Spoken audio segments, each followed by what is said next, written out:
Sous le ciel éclatant de juillet 2017, Montclair, petite ville côtière bretonne, scintille comme une promesse d'été. Les vagues murmurent contre la plage, les mouettes dansent dans l'air salé, et au loin, Sophie Martin et Lucas Dubois, un jeune couple parisien, marchent main dans la main, leur rire éclipsant le bruit du ressac. Sophie, 24 ans, capture la lumière du soleil sur son appareil, publiant sur Instagram, Montclair, où les rêves commencent. Lucas, 26 ans, glisse un carnet dans son sac, son regard doux posé sur elle, plein d'espoir pour cette première escapade à deux. Il rêve de liberté, d'amour, d'un avenir à écrire ensemble. Mais quelques jours plus tard, ils disparaissent sur les sentiers sauvages du Montclair, une colline où la beauté cache des ombres menaçantes. Que s'est-il passé? La nature les a-t-elle engloutis, ou quelqu'un a-t-il orchestré leur silence? Qui dissimule la vérité dans l'obscurité des bois? Si vous découvrez notre chaîne, abonnez-vous et activez la cloche pour ne pas manquer la suite de ce mystère. Plongez avec nous dans cette enquête où la vérité, tel un chuchotement, lutte pour émerger des ténèbres. Le 17 juillet 2017, à 9 h du matin, le soleil caressait encore doucement la petite ville côtière de Montclair, baignant ses rues pavées d'une lumière dorée. Sophie Martin et Lucas Dubois quittèrent l'appartement Airbnb loué auprès d'Antoine Lefebvre, leur sac léger rempli d'eau, d'un appareil photo et d'un carnet où Lucas griffonnait parfois ses pensées. Sophie, radieuse, ses cheveux blonds attachés en un chignon désordonné, ne cessait de parler, sa voix pleine d'enthousiasme. Elle voulait immortaliser chaque instant de cette escapade, leur première sans l'ombre des familles. Lucas, plus discret, suivait avec un sourire timide, ses yeux trahissant une légère appréhension face à l'aventure. Ils s'engagèrent sur le sentier escarpé du Montclair, une colline sauvage où les pins s'entremêlaient en un labyrinthe végétal, leurs branches murmurant sous le vent salé de la mer. Sophie, enjouée, s'arrêtait sans cesse pour capturer la beauté brute des falaises et des vagues au loin, son appareil cliquant comme un métronome. Lucas, lui, scrutait le sol rocailleux, ses pas hésitants sur les pierres glissantes, comme s'il pressentait une menace tapie dans l'ombre des arbres. À 11h02 précise, Sophie s'arrêta près d'une crête offrant une vue imprenable sur l'océan. Elle leva son appareil, son bikini bleu lamé scintillant sous une chemise légère, et captura un selfie. Son sourire éclatant contrastait avec le ciel d'un bleu profond et les rochers abrupts derrière elle. Ce fut leur dernier éclat de lumière. 1 heure plus tard, leurs téléphones cessèrent d'émettre. Plus aucun signal, plus aucun appel. Ils ne revinrent jamais à l'appartement. Ce moment, figé dans cette photo, devint le dernier témoignage de leur existence, un instant suspendu avant que l'obscurité ne les engloutisse. La forêt, avec ses sentiers tortueux et ses zones interdites, semblait avoir refermé ses bras sur eux, comme une bête silencieuse avalant sa proie. Qui les avait vus? Et pourquoi n'étaient-ils jamais rentrés? Les premiers indices émergèrent lentement, comme des murmures dans le brouillard. Une vieille femme vendant des crêpes près de l'entrée du sentier se souvenait d'eux.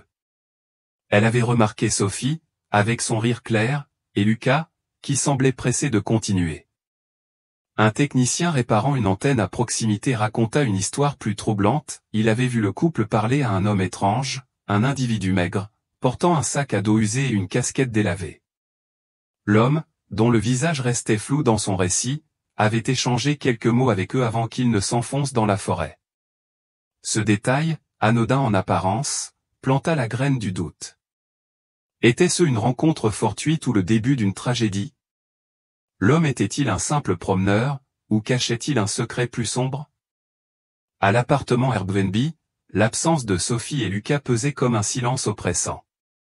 Leurs valises reposaient, ouvertes, sur le sol, les vêtements de Sophie soigneusement pliés à côté d'une trousse de toilette.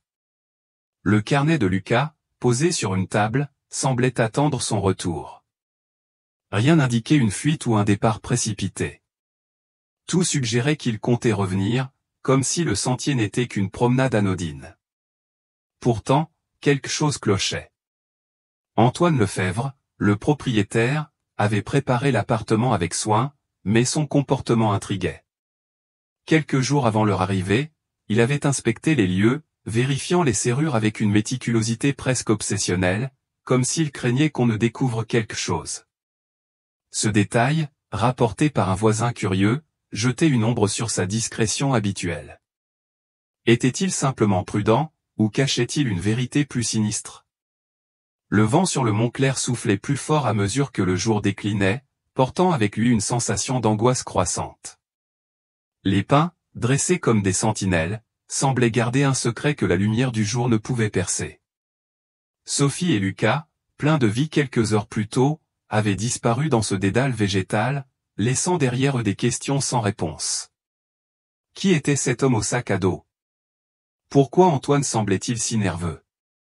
Et surtout, qu'était-il advenu de ce couple, dont le rire résonnait encore dans l'air salé de Montclair? La forêt, silencieuse, semblait déjà tisser un voile autour de la vérité, un voile que les années suivantes peineraient à soulever. Si vous découvrez notre chaîne pour la première fois, abonnez-vous et activez la cloche pour ne pas manquer la suite de cette enquête.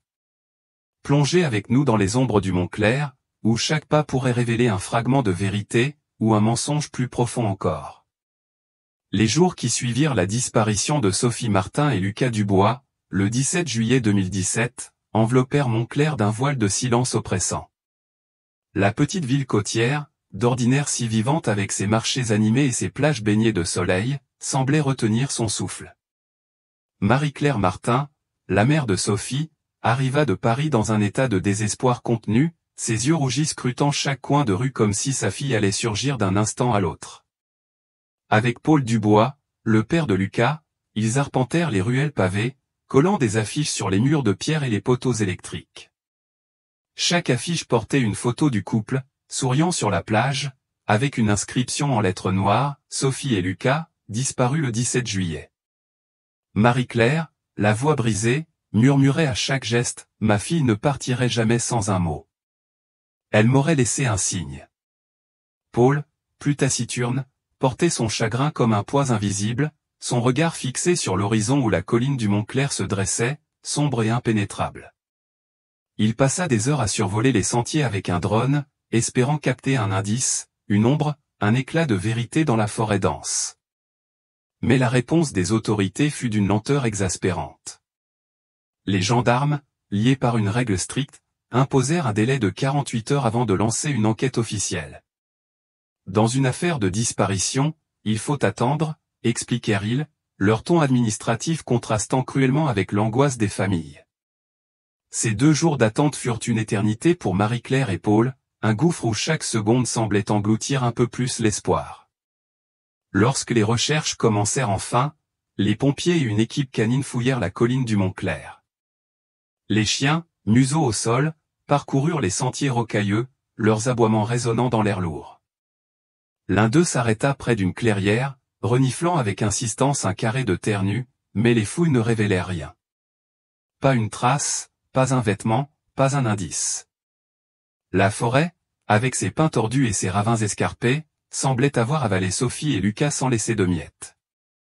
Ce vide, cette absence de réponse, frappa les familles comme une seconde blessure, plus sourde encore que la disparition elle-même. C'est dans ce climat de frustration que Clémentine Roux, une journaliste d'investigation d'une 50aine d'années, entra en scène. Connue pour son flair et sa ténacité, elle parcourut Montclair, interrogeant les habitants, des pêcheurs aux commerçants, à la recherche du moindre détail. Ces questions, posées avec une douceur trompeuse, déterrèrent une rumeur troublante. Antoine Lefebvre, le propriétaire de l'appartement Airbnb où logeaient Sophie et Lucas, avait déjà été mêlé à une affaire de disparition, des années plus tôt. Aucune preuve n'avait été retenue contre lui à l'époque, mais ce passé jetait une ombre sur son comportement. Les voisins racontaient qu'Antoine, un homme discret au regard fuyant, avait nettoyé l'escalier de l'immeuble avec une minutie inhabituelle le lendemain de la disparition, utilisant de l'eau de Javel comme pour effacer quelque chose. Était-ce une simple coïncidence, ou un acte destiné à dissimuler une vérité plus sombre? Clémentine, méfiante, nota chaque détail, mais elle savait que sans preuve, ses soupçons risquaient de devenir une injustice. Cette absence de certitude souleva une question morale lancinante, était-il juste de pointer du doigt Antoine sans éléments concrets? Marie-Claire, consumée par la douleur, balaya ses doutes d'un revers de main. Peu m'importe qui on accuse, je veux juste retrouver ma fille, lança-t-elle à Clémentine, ses mots trempés de désespoir. Paul, plus mesuré, gardait le silence, mais ses yeux trahissaient une lutte intérieure, entre l'espoir de réponse et la peur d'un scandale inutile. La justice, qu'ils appelaient de leur vœu, semblait entravée non seulement par les règles rigides des gendarmes, mais aussi par le mur de silence que la colline du Montclair dressait entre eux et la vérité. Chaque affiche collée, chaque survol de drone, chaque cri dans la nuit était une tentative de percer ce mur, mais la forêt restait muette. Si vous suivez notre chaîne pour la première fois, abonnez-vous et activez la cloche pour ne pas manquer la suite de cette enquête. Car dans l'ombre du Montclair, chaque pas pourrait révéler un fragment de vérité, ou un nouveau mystère. À Montclair, l'été 2017 s'éternisait sous un ciel de plus en plus lourd, comme si la ville elle-même portait le poids de l'absence de Sophie Martin et Lucas Dubois. Les jours passaient, et l'enquête, autrefois portée par l'urgence, s'enlisait dans un silence oppressant. Les gendarmes, à court d'indices, réduisirent leurs recherches sur la colline du Montclair, laissant les sentiers rocailleux et les pins tordus reprendre leur garde muette. Les affiches placardées par Marie-Claire et Paul Dubois, avec leurs visages souriants de Sophie et Lucas, jaunissaient déjà sous le soleil breton, leurs regards figés semblant supplier qu'on ne les oublie pas. Mais la vérité, tel un spectre insaisissable, se dérobait à chaque pas. C'est dans ce vide que Clémentine Roux, journaliste d'investigation à l'esprit acéré, décida de prendre les choses en main. Son article, publié dans le journal local avec un titre saisissant, « Montclair, le mystère des disparus », ranima l'attention du public. Les habitants, jusque-là absorbés par la routine estivale, commencèrent à murmurer, à spéculer. Qui avait vu le couple? Qui savait quelque chose? Et pourquoi ce silence? Clémentine, avec sa détermination froide, parcourait les ruelles de Montclair, interrogeant les commerçants, les pêcheurs, les promeneurs.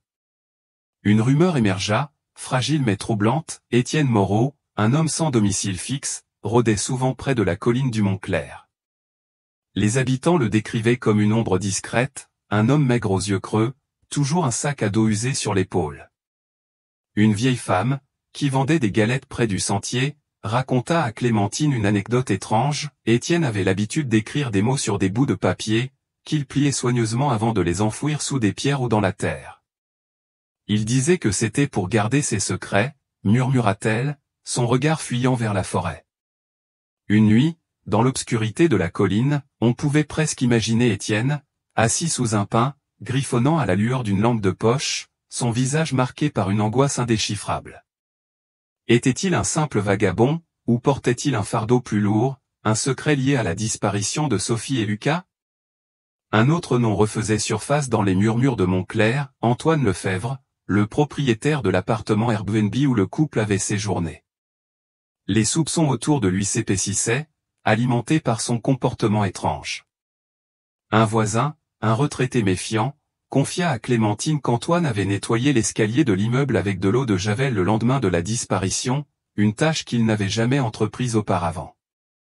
Il frottait comme s'il voulait effacer quelque chose, dit-il, sa voix teintée de suspicion.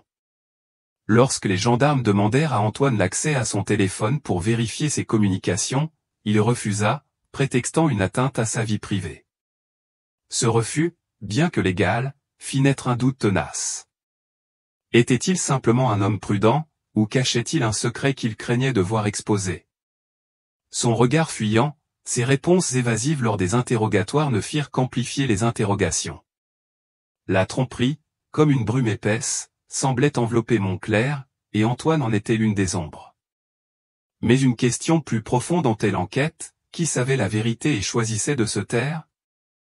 Étienne, avec ses notes enfouies et son errance solitaire, était-il un témoin muet d'un drame qu'il avait vu se dérouler sur la colline?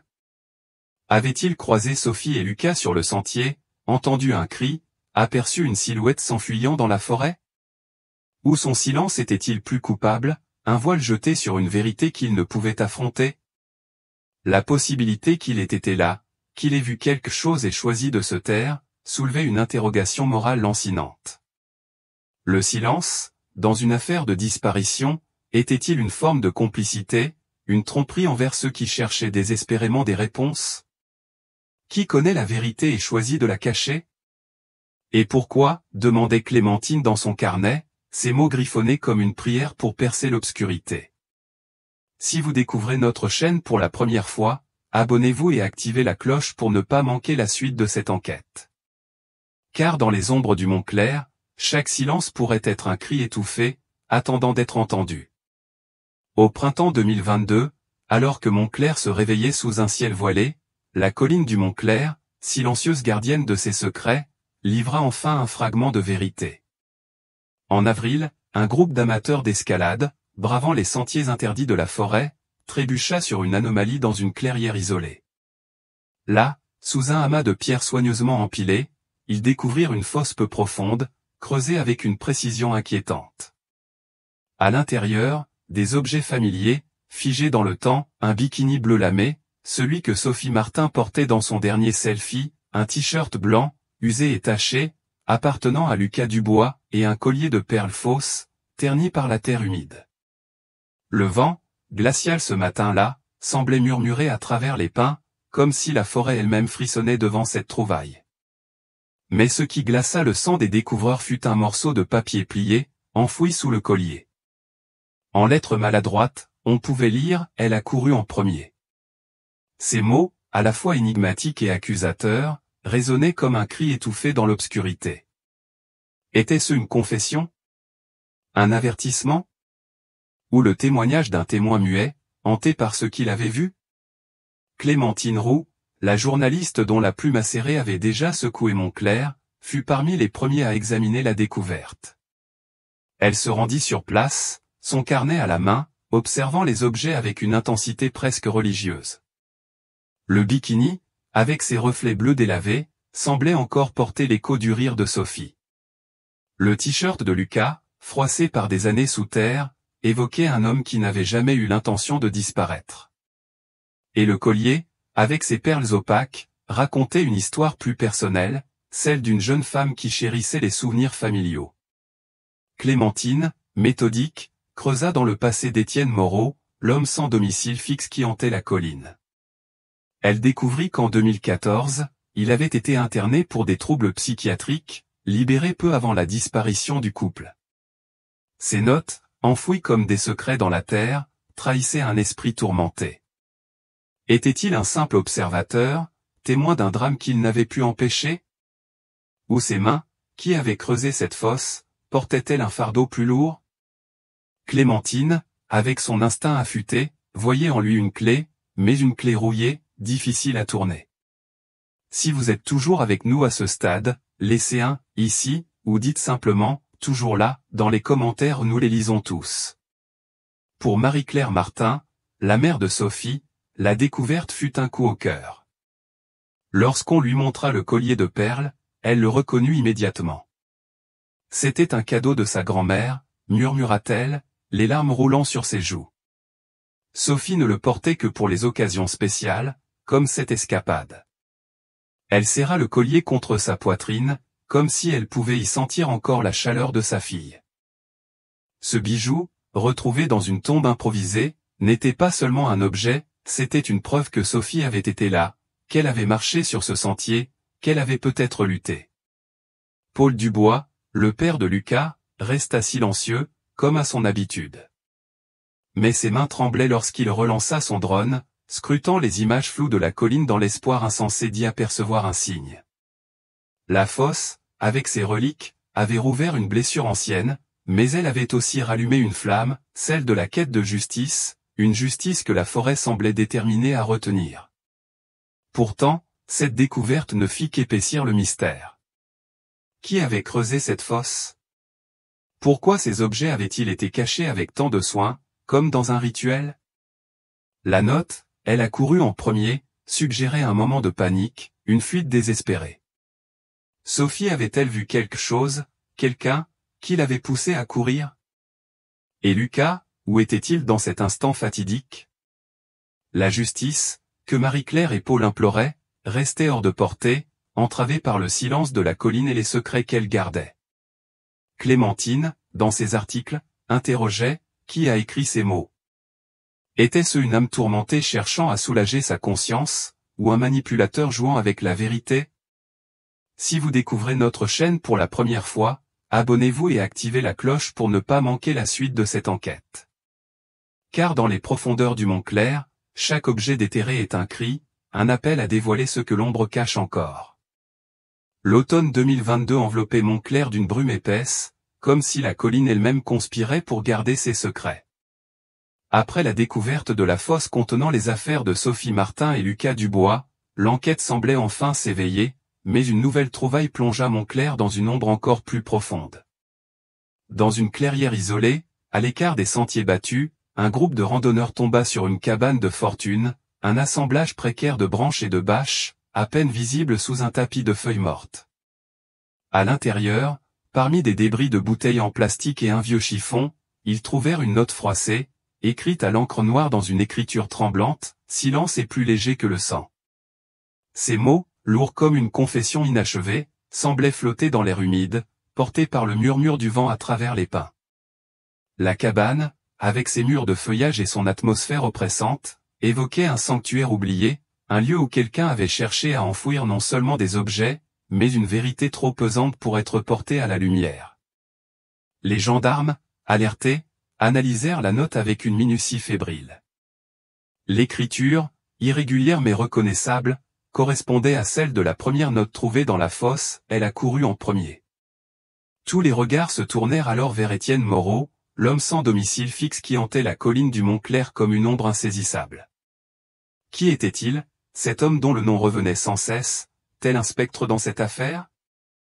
Les archives révélèrent un passé troublé. En 2014, Étienne avait été interné dans un hôpital psychiatrique à la suite d'un épisode de délire en public. Libéré en 2016, il avait disparu dans les marges de la société, vivant dans les bois, loin des regards. Une image le dépeignait, errant dans la forêt à la tombée de la nuit, son sac à dos usé sur l'épaule, ses yeux creux fixant le vide, comme s'il fuyait un souvenir qu'il ne pouvait effacer. Avait-il vu Sophie et Lucas sur le sentier? Avait-il été témoin d'un drame, ou pire, y avait-il pris part? La note, avec sa phrase énigmatique, semblait crier une vérité qu'il n'osait dire à voix haute. Clémentine Roux, la journaliste dont la quête de vérité devenait une obsession, plongea plus profondément dans le mystère d'Étienne. Elle interrogea un vieux pêcheur de Montclair, un homme aux mains calleuses qui connaissait la colline comme sa poche. Il se souvenait d'Étienne, un solitaire qui parlait peu mais laissait parfois des mots énigmatiques. Il disait que le silence était la seule façon de survivre, confia le pêcheur, son regard perdu vers la mer. Ces paroles, murmurées au bord d'un quai battu par les vagues, résonnaient comme une clé. Survivre à quoi? À la culpabilité? À la peur? À un secret trop lourd? Clémentine, dans son carnet, notait chaque détail, convaincue qu'Étienne détenait une pièce essentielle du puzzle. Mais était-il un témoin terrifié, incapable de parler, ou un homme dont les mains avaient creusé plus que des fosses pour des objets? La vérité, comme la brume sur la colline, restait insaisissable. Cette seconde note soulevait une question morale qui pesait sur l'enquête, le silence d'Étienne était-il une forme de tromperie? S'il avait vu quelque chose ce jour de juillet 2017, pourquoi avait-il choisi de se taire?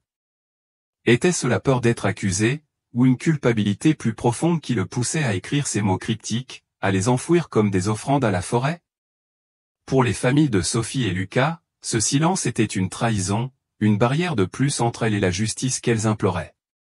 Marie-Claire, dans ses nuits sans sommeil, se demandait, qui a vu ma fille courir? Et pourquoi n'a-t-il rien dit?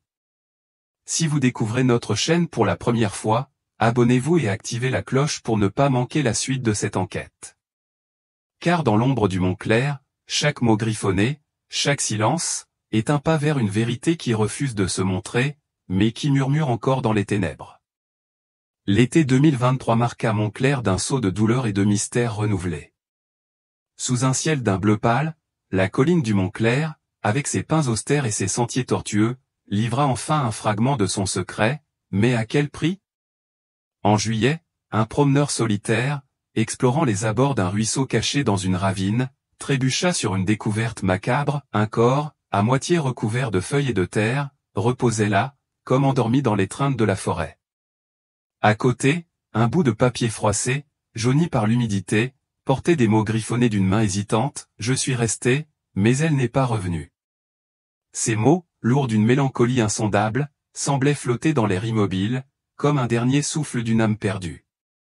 Le vent, ce jour-là, ne murmurait plus, il gémissait, comme si la colline elle-même pleurait la vérité qu'elle avait si longtemps gardée. Ce corps, identifié par des tests ADN, était celui de Lucas Dubois, le jeune homme discret qui, 6 ans plus tôt, avait marché main dans la main avec Sophie Martin sur les plages ensoleillées de Montclair. La nouvelle frappa comme un coup de poignard. Marie-Claire Martin, la mère de Sophie, s'effondra en apprenant la confirmation de l'identité de Lucas. Assise dans sa maison parisienne, elle serra contre elle une photo de sa fille, ses larmes traçant des sillons sur ses joues fatiguées. Sophie accourut, murmura-t-elle, la voix brisée. Je sais qu'elle a essayé. Elle a toujours été si forte. Ces mots, prononcés dans un souffle, étaient à la fois un cri de douleur et un acte de foi. La note, je suis resté, mais elle n'est pas revenue, suggérait une séparation tragique, un moment où Sophie avait fui, peut-être pour sauver sa vie, laissant Lucas derrière elle. Mais pourquoi? Et où était-elle à présent? Paul Dubois, le père de Lucas, reçut la nouvelle avec une stoïcité déchirante. Il se rendit seul au bord du ruisseau, un bouquet de fleurs blanches à la main, et le déposa là où son fils avait été trouvé. « Lucas, qu'as-tu essayé de faire » murmura-t-il, sa voix étouffée par le chagrin. Ses yeux, fixés sur l'eau qui coulait doucement, cherchaient une réponse que la forêt refusait de donner. Clémentine Roux, la journaliste qui avait fait de cette affaire une quête personnelle, rédigea un dernier article, un appel vibrant à la justice pour Sophie, toujours portée disparue. Intitulé « Montclair, une vérité à demi révélée », son texte résonnait comme un cri dans le désert. Elle y décrivait Lucas, retrouvé sans trace de violence, un mystère en soi. Était-il mort d'épuisement, d'un accident, ou d'une cause plus sombre encore? Et la note, écrite dans la même écriture que les précédentes, pointait une fois de plus vers Étienne Moreau, l'homme insaisissable de la colline. Mais Étienne demeurait introuvable, une ombre qui s'était fondue dans les bois ou ailleurs, emportant avec lui des réponses vitales.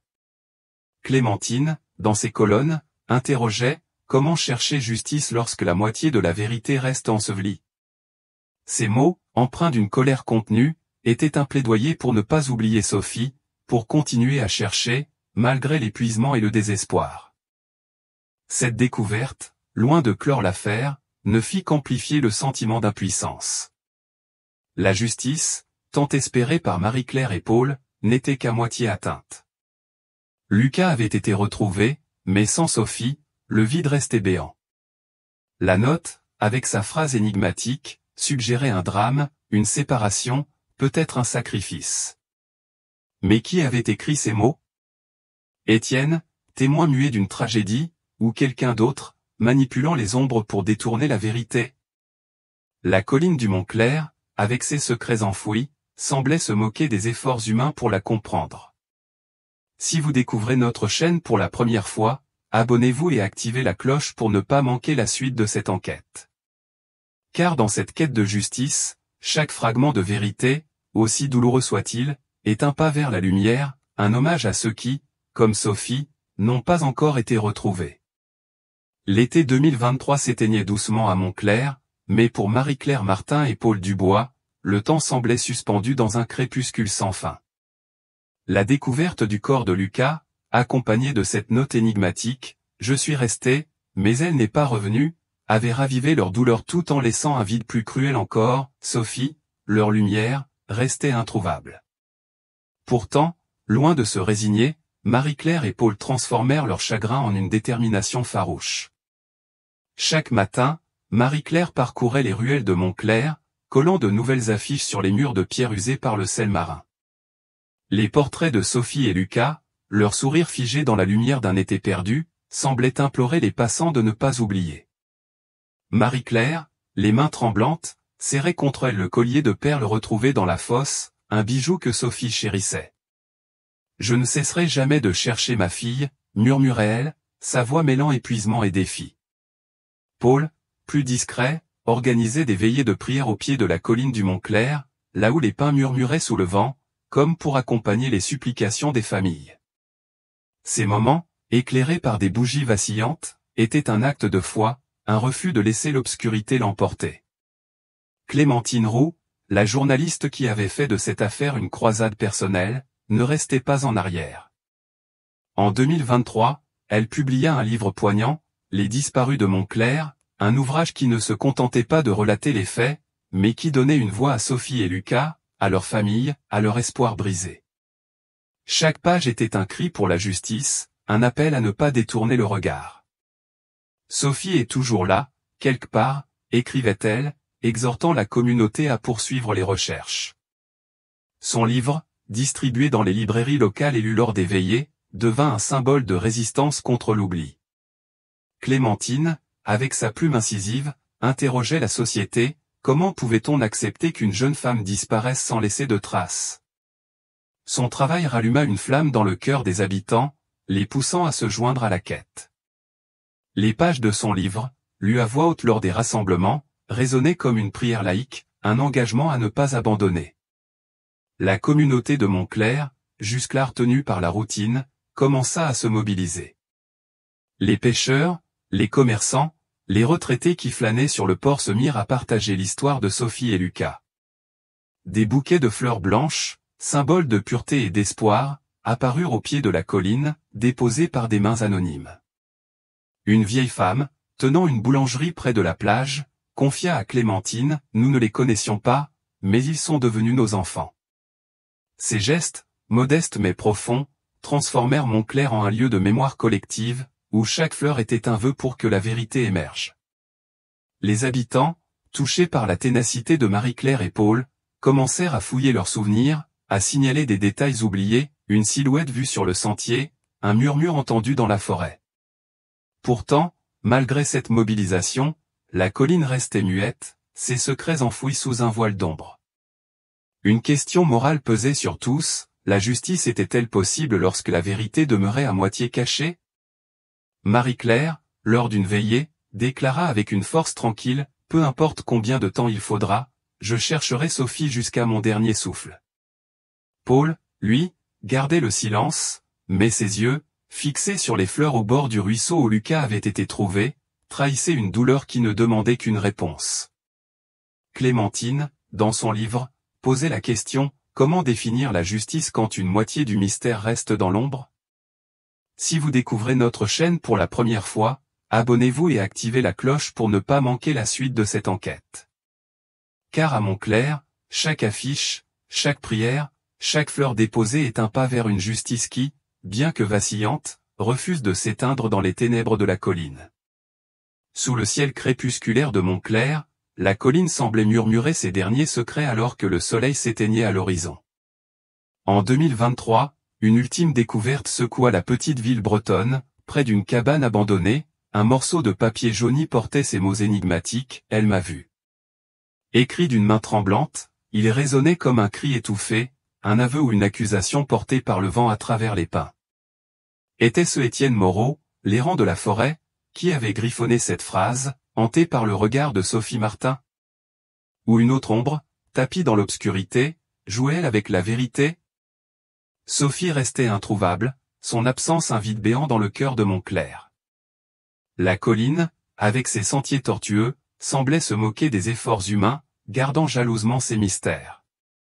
Pourtant, dans ce silence, une vérité persistait, même enfouie, la vérité laisse toujours une trace, un murmure que le temps ne peut effacer.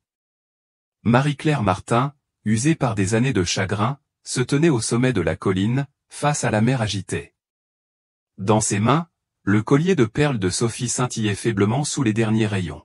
« Sophie, je sais que tu as essayé, » murmura-t-elle, sa voix brisée mais résolue. « Je ne cesserai jamais de te chercher. » Sa quête, portée par l'amour, était une flamme que ni le temps ni l'obscurité ne pouvaient éteindre. La tromperie peut voiler la vérité, mais l'amour et la justice brûlent plus fort. Si vous découvrez notre chaîne, abonnez-vous et activez la cloche pour suivre cette quête. partagez l'histoire de Sophie pour garder vive la flamme de la justice. Chaque indice, si infime soit-il, pourrait tout changer. Si vous pensez que ces histoires méritent de l'attention, pas de la pitié, de la sensibilisation, pas de l'exploitation, alors aidez-nous à les raconter avec dignité.